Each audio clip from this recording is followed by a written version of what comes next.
Dan saya akan menyambung pertanyaan saya sebelum jeda kepada Ibu Lili. Ibu Lili, apakah ada laporan yang masuk terutama dari saksi dari kasus Ahok ini, Ibu Lili? Sampai hari ini sejak beberapa waktu lalu ada informasi terkait salah satu saksi yang ingin datang ke LPSK, tapi sampai hari ini belum ada satupun saksi-saksi itu yang datang ke LPSK untuk mengajukan permohonan perlindungan. Baik, apa sih yang bisa mungkin menjadi upaya hukum begitu selain dari mungkin mengadu ke LPSK, apa-apa saja sih yang menjadi hak mereka tentunya?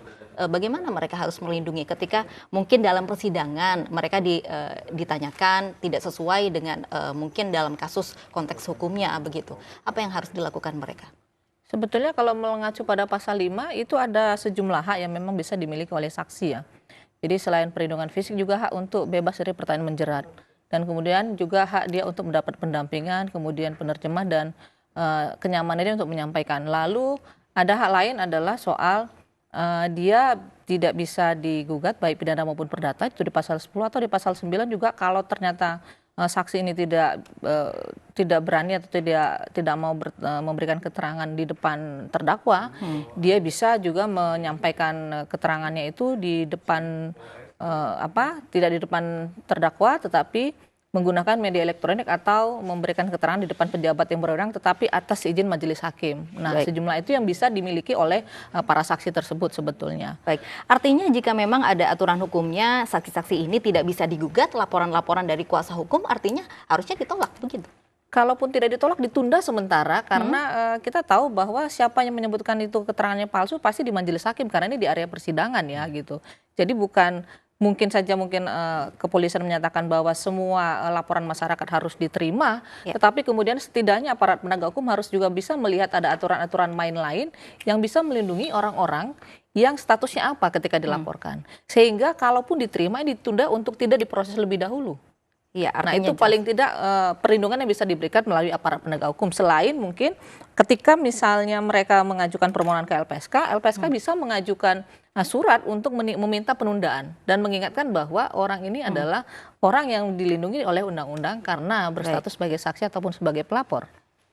Baik, saya ingin ke Pak Iksan. Pak Iksan, mungkin saksi-saksi yang tidak ditanyakan begitu oleh kuasa hukum adalah saksi-saksi dari MUI begitu. Nah tadi jelas disebutkan oleh Ibu Lili begitu, saksi-saksi ini harusnya tidak bisa digugat. Pendapat Anda Pak Iksan? Ya, saya kira soal ditanya atau tidak itu haknya pengacara ya tadi. Tapi kan tidak satu nilai pun yang diperoleh oleh pembuktian oleh yang diinginkan oleh pengacaranya Pak Ahok sendiri. Ya. Karena apa? Itu kan yang menilai hakim. Jadi mau ditanya mau tidak buat alat pembuktian menurut KUHAP apa yang disampaikan oleh ahli pidana itu nggak masalah. Yang masalah itu sekarang sebenarnya ada satu yang problem di kita ya di Indonesia ini setelah gaduh berbagai macam persoalan dan hari ini juga belum selesai persoalan demi persoalan muncul bahkan sekarang seolah alam menegur dengan banjir bandang ya. Di mana-mana kita lihat begitu pengumuman pilkada itu diumumkan esok hari sudah banjir yang luar biasa. Nah saya kira ini jangan dianggap lumrah atau biasa menurut kita semua tapi merupakan teguran bagi kita orang beriman bahwa ada sesuatu yang tidak benar. Apakah sesuatu itu mungkin penegakan hukum dan kepastian hukum dan penegakan keadilan yang belum benar. Nah ini ditandai dengan tadi apa yang diurai oleh para ahli di persidangan yang terjadi demikian ya. Saya kira ini suatu persoalan. Kemudian bagaimana sekarang ini Pak Gubernur yang memasuki masa aktif ya, Pak Margarito. Iya, Pak Margarito, hari ini aksi 212 Jilid 2 juga digelar begitu. Salah satu dari tuntutan mereka adalah penjarakan Ahok begitu dan juga berhentikan nonaktifkan status gubernurnya. Pendapat Anda apakah memang harus mungkin dinonaktifkan sesuai dengan aturan pasal yang berlaku begitu? Sudah sangat sering saya bilang ya harus diberhentiin. Ya. Dasarnya?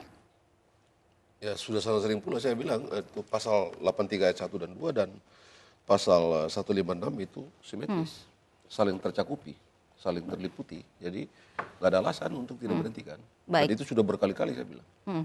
Tapi pertanyaannya di sini kan ada 2 pasal alternatif begitu.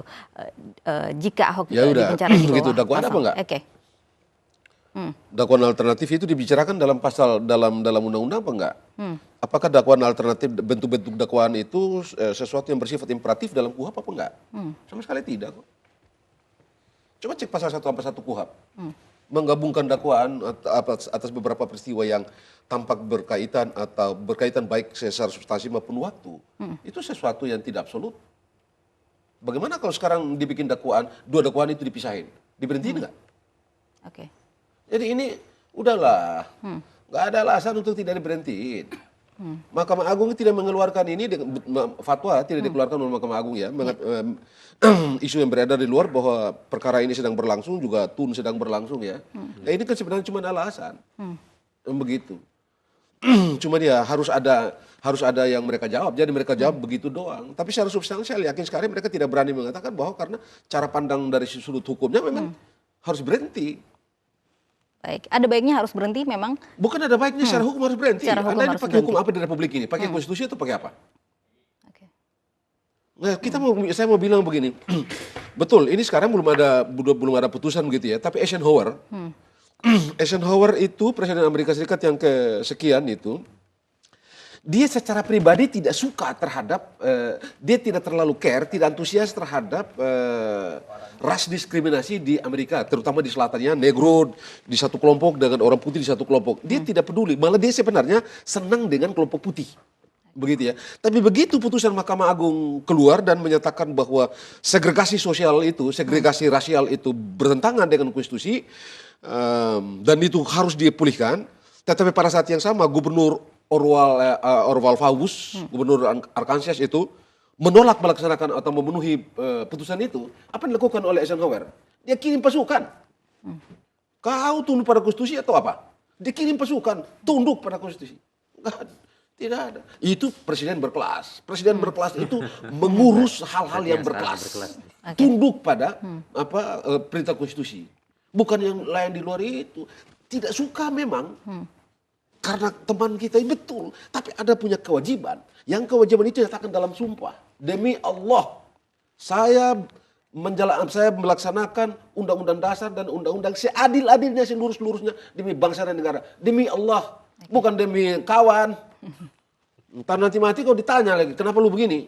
Baik, tapi kenapa ya seolah-olah Kemendagri dan juga MA masih juga mempertimbangkan, masih juga berpikir begitu. Tapi Anda begitu begini, yakin? tapi ya sudahlah, itu kan kalau ini kan ini bukan hal yang aneh bagi saya. Kalau saya tidak aneh ini. Ya. Anda ingat nggak dulu waktu Pak Budi Gunawan, Jenderal Budi Gunawan, diajukan dinominasikan menjadi Kapolri, ya. Ingat nggak waktu itu kita juga ribut, begitu ya. Tuan Presiden yang mulia kita ini mengatakan terbuka, oke, nanti kalau pra peradilan memutus menang akan saya lantik. Lantik nggak orang? Kalau dilantik kan Pak Budi tidak jadi kepala BIN, jadi Kapolri dong. Begitu kan? Baik. Nah sekarang sama saja. Kemarin sama Dhanil, itu ketua pemuda Muhammadiyah, waktu ketemu dia bilang, saya tunggu pendapat formal. Kan beda sama saja dulu. Dulu putusan pra peradilan sudah keluar tidak dilantik, ini apalagi sekarang tunggu pendapat formal. Menunjuk pada pendapat mahkamah. Tapi kalau mahkamah pendapat begini, pasti gagak keluar. Baik. Lalu orang sudah banyak orang berspekulasi ini ya, bahwa ya kita bisa mengerti lah, ini kawan semua ini kan. Memang kawan yang baik harus merasakan penderitaan kawan juga. Ya. Tetapi pada saat yang sama Anda terikat pada sumpah. Pak Basuki Cahayapurnama ini kan dulu kan wakilnya Pak Jokowi sebagai gubernur dan Pak Basuki ini gubernur. Jadi konco lah, kawan lah begitu ya. Tetapi Anda mesti tahu juga bahwa Anda diikat dengan sumpah yang kelak akan ditagih.